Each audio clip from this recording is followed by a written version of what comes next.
Today I'm making chocolate pecan clusters. I'm boiling a small pot of water and I'll put a heat-proof bowl over that, and that's what I'll melt everything in. That way I don't have to worry about anything scorching in the microwave. So to start, you'll just need 1/2 tablespoon of coconut oil and 1½ cups of chocolate chips or whatever chocolate you have available. I'm using semi-sweet. And I'll just leave the bowl there and let all that melt, and I'll stir that occasionally. After all that melts, I'm going to add in my pecans.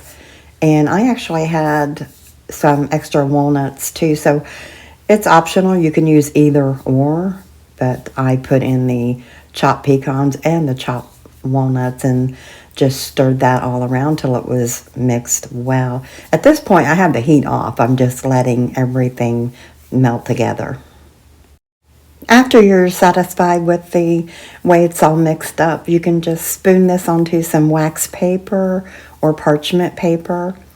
And ideally, you should have the paper on a baking sheet. I didn't do that, and it made it a little difficult to pick up and put onto the baking sheet so that I could put that in the refrigerator. Or you can put that in the freezer for about 10 or 15 minutes until it solidifies.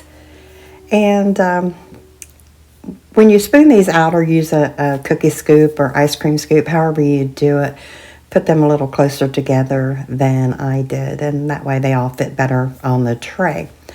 And I also have some sprinkles here that I'm going to put on before they solidify. And they're just your Valentine sprinkles. And I'm sprinkling those on now. And after these were in the freezer for, 10 or 15 minutes, I took them out and put them in a candy container. And you can store these at room temperature or, as I do, in the refrigerator. So thanks for stopping by. I hope you enjoy this recipe. I'll see you next time.